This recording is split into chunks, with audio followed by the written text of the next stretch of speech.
Hey YouTube, today I'm going to walk you through the best way to start your fat loss goal. There's a good chance you've either been told or you think things like going to the gym, starting to do cardio, avoiding or eliminating certain foods, starting to include or eat certain foods, or maybe even starting a new diet are going to be the best ways to start with your fat loss. None of that is the case, and I'm instead going to walk you through this very simple two-step process of how to start your fat loss. If you do enjoy the video, please drop a like. If you have any questions throughout, throw them down below. And if you haven't already, please do subscribe. Okay, so first and foremost, we need to determine what creates a fat loss response. Okay, so if we're looking for fat loss, what is going to give us that fat loss response? And the biggest thing and the most important thing that is going to bring that response is creating and putting ourselves into a calorie deficit. Calorie deficit being where we're taking in less food or energy than we are burning than our output. Okay, so if our output is higher than our intake, that's going to put us in a deficit and we're going to be dropping body fat / losing weight. So when it comes to deciding what is the best way to start your fat loss, is then talking about what's the best way to create that calorie deficit.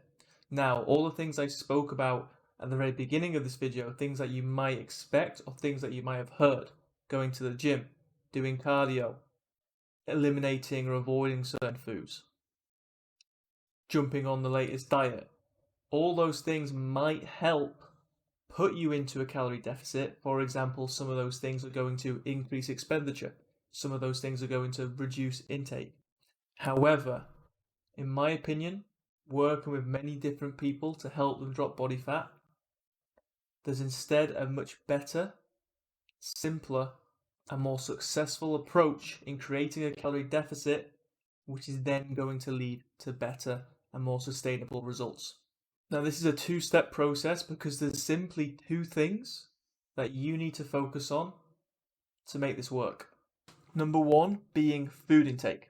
Okay, now there's no way around this, in terms of what you need to focus on when it comes to energy in. The only thing you need to focus on is the calories coming in. Okay, so food intake, obviously also including drinks and whatnot. Now, keep this simple, okay? When we're at this stage, there's no need to be eliminating or avoiding foods in general. There's no need to be jumping on crazy diets.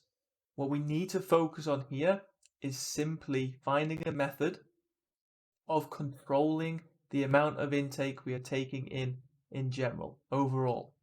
Once we've controlled that amount, we then look at adjusting it to reduce it to a certain level that's going to help us put ourselves into a calorie deficit alongside output, which we're going to come on to in a minute. Now, the method at which you choose to control your intake and then allow yourself to adjust it could be using a food diary, could be tracking calories, could be using portion control. Whatever method you find is going to work best for you, but you need to find a method to control your intake so you can be consistent with that intake, let's say day to day or across the week on average. Like I said, that then allows you to be able to control the amount you're taking in and therefore adjust it and reduce it if needed to put yourself in this deficit. So step one of this process is simply control food intake, find a method to control it and adjust it, and then adjust it in a way to help put you in a deficit, which is likely going to be reducing that intake. The second step to this process is then output. How is it best to go about output to increase output so it's more than intake? We've spoken about adjusting intake, controlling it so we can reduce that, but now we need to talk about output. And in my opinion, the best way to do that and the initial way to do that and your focus is through daily activity and steps for two main reasons. One, if you are focused on daily activity, okay, so let's say hitting a step target day to day, that is going to allow you to be very consistent with your output.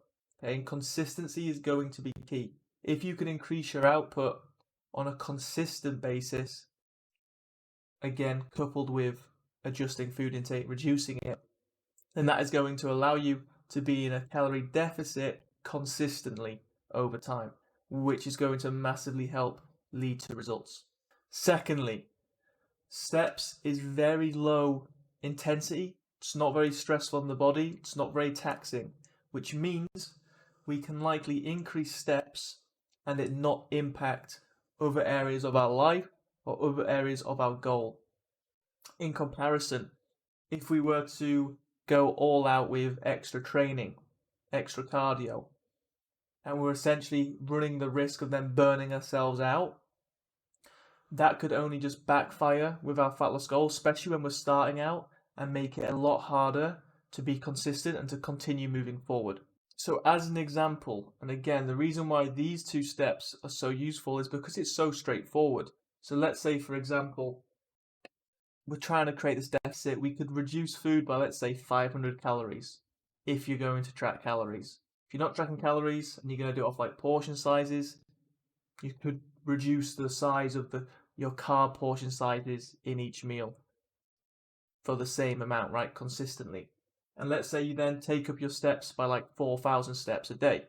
All of a sudden, you've now increased expenditure, reduced intake in a very controlled manner. You can be consistent with it, put yourself in that deficit, and start seeing results. And it can be as simple as that. And these two starting blocks are going to be the biggest factors that are then going to create that deficit. Okay, they're going to be the foundation for your fat loss. Other little finer details, stuff like weight training, stuff like maybe cardio later down the line. Okay, stuff like that can then come in to obviously enhance your results. But when you're starting out, keeping it simple, straightforward, and focusing on bigger building blocks, that, in my opinion, is the best way. Hopefully you found this video helpful. Hopefully you liked it. If you did, please do drop a like. If you have any questions by the end of this now, throw them down below. I'll get back to you. If you haven't already, please do subscribe. I'll catch you on the next one.